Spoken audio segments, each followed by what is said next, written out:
Hello everyone, this is Akash Chauhan, and in today's lecture we will be discussing abstract class and pure virtual function in C++. Okay, so to begin with, if we are interested in creating an abstract class, then we must understand first of all how to create an abstract class. So let's say we have a class test1 and we are interested to make this class as a abstract class. Then what are the qualification of a class to be an abstract class? We will explore this aspect, but first understand what is a abstract class and what is the need of abstract class. Okay, so let's take a realistic example. Let's say we have a base class of car. Okay, car can have multiple functionalities, and gear is one of them. So there is a function called gear in car class, and there is a drive class of car class. Let's say Ciaz is one of the cars. Okay, so Ciaz would also inherit this gear method from this car base class. Okay, and this Ciaz drive class, which is inheriting car class, will implement this gear method. Okay, according to the model, according to the need of that car. Okay, so by this we can say in the base class we don't need to define gear method, right? Because each one of the derived class which would be inheriting car class will have to define this gear method according to their needs.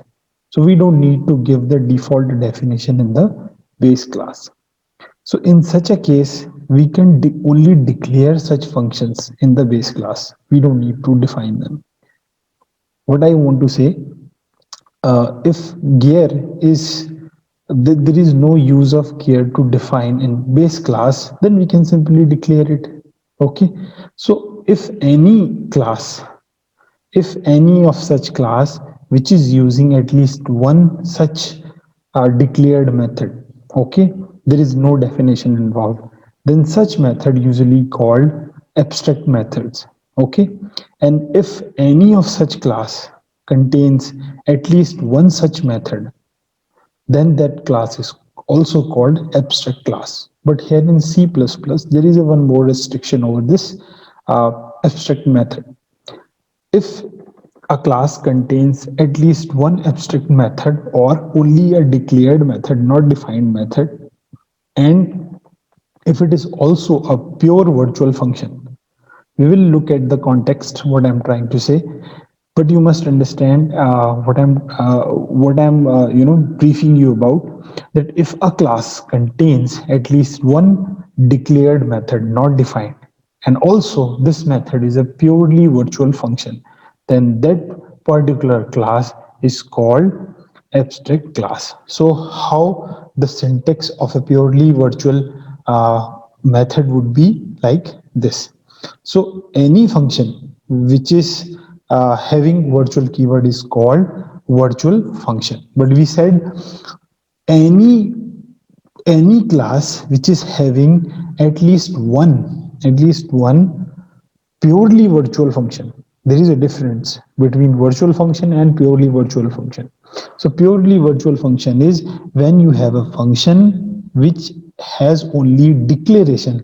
Here you are we have not used these brackets, right? Here we generally write logic. Okay, so we are not using that. So this function is only declared. So when you only declare a function, use a virtual keyword, and also you assign this virtual function zero value, then this function is called pure virtual function. So if any class has this at least one such method, then this test1 class is called abstract class. This class can contain any of you know uh, any number of methods which can have the definition. Okay, there is no restriction on that. This test function can contain hundreds of method, and also with the definition here, void print message has the definition, right? Okay, but at least one method is a pure virtual function. Then that's why we are saying test1 is a pure abstract class. Okay, I think this is clear. We will discuss all these things in detail as well, but first let's look at the syntax, how to create an abstract class.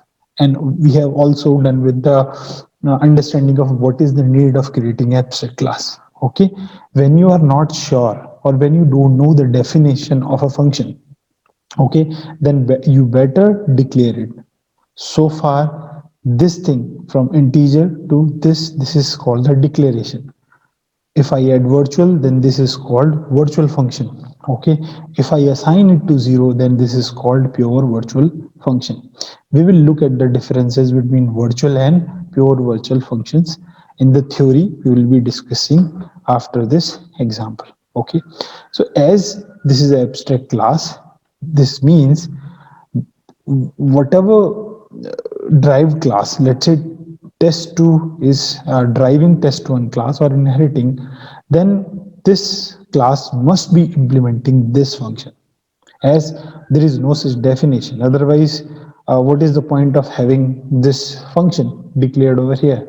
It means any of the drive class must be implementing this function. If they are not implementing, then those classes will also be called abstract class. Okay, so if you don't want to make abstract class, then simply provide the definition of all your functions inside the class. So let me explore that.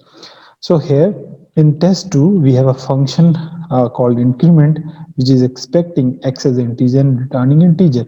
If you pay a little attention on that the syntax, the signature and the name of the functions in both the classes are same. Okay, here the only thing is it is declared virtually. Okay, that is why it is called pure virtual function. And here we have provided the definition. So it will be adding 2 in x and returning. Okay, so it means in abstract class you can define any number of method, purely virtual methods, and if any of such class contains at least one such method, then class will be called test1 class. And and if you want to create object of test1 class, then what will happen? As it is an abstract class, so let me try that and it will show you some error. Okay, so let me execute this code and it will throw some error, and I'll let you know why. Okay, it is showing error 44. As we know that if any class, if that class is an abstract class, let me explore the error first of all. So you would know it is saying cannot declare or initiate variable object1 over here of test1 class, which is a abstract class. Okay, to be abstract type. So the compiler understands this is abstract class and you are trying to create an object of that, which is not possible. So it will say you are not supposed to do that. Okay, so what is the point of having this abstract class if we cannot create the object of that? Okay, the main objective of the abstract class is when you don't know the definition, you would say, okay, I am only declaring it, you inherit my methods and define them in your class. So what we can simply do that we declare test2 object. Okay, and by doing so you call object2. Okay, and you call increment. Okay, with let's say 2. Okay, and this will return you 4. So let me print this out.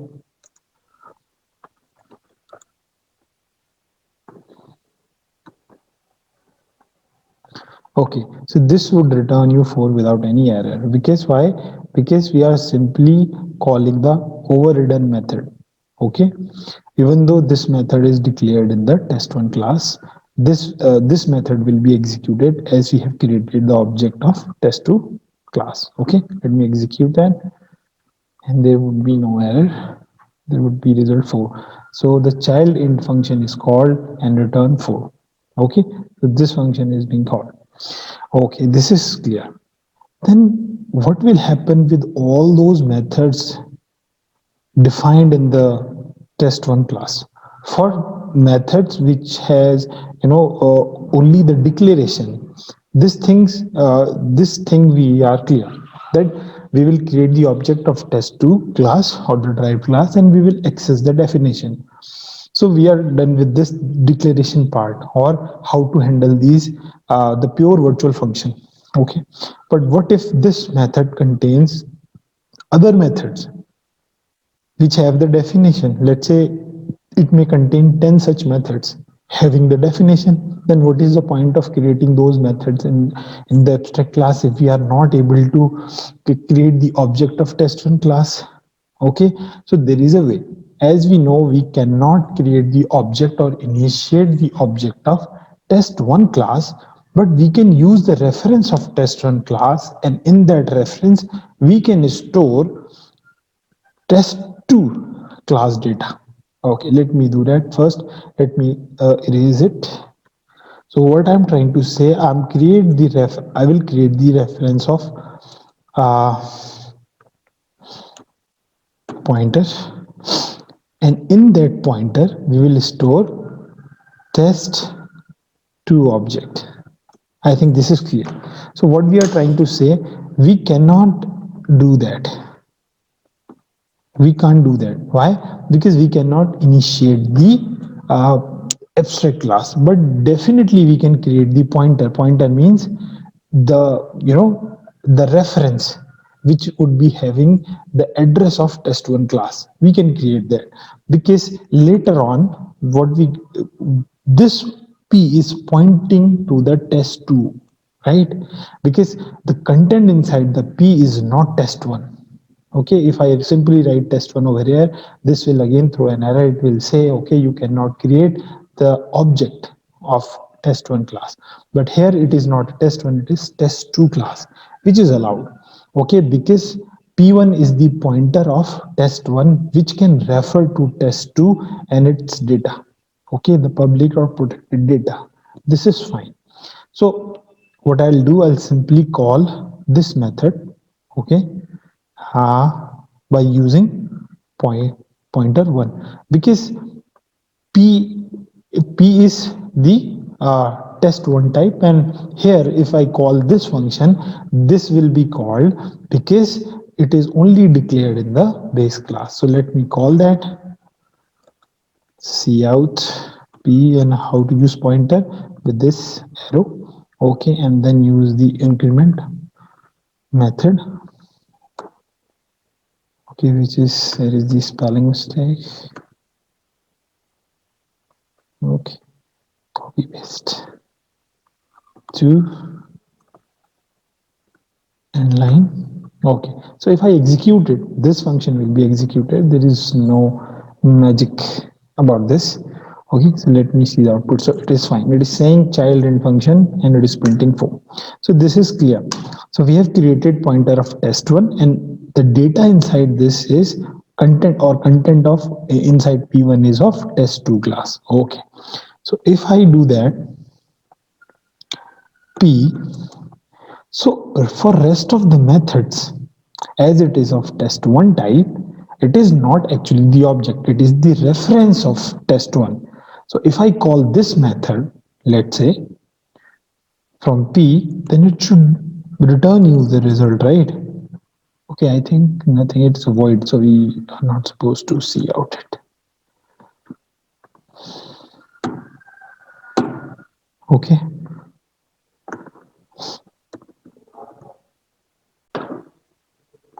Okay, let me execute it, and it will print you this message, abstract class. Okay.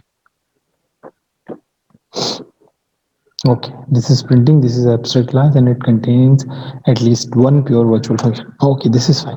So it means if we can create the reference of a test1 class, which can be abstract class, but still we can access its method by not creating the object, but by creating the reference of this class, in which the content would be of the derived class. Okay, and we can call any number of methods of this class, even though this is a abstract class. So this is clear. This is what we have handled by overriding it over here, right? And for rest of the functions, we can create the reference of test1 class, which will be holding test2, and we can call any number of methods any number of times. Okay, so if someone is asking you, can we create the object of abstract class, your answer should be no. Okay, but if they are asking, can you access the content of the abstract class, you should say yes. Why? If there is a function declared, then we can access this the definition of this declaration from the base derived class. Okay, and for rest of the methods in the abstract class, we can create the reference of the abstract class and can store the content of derived class. And still the p, if we call all the methods using this reference, this will be okay, as rest of the methods would be having the definition involved. Okay, so this is what we have discussed practically.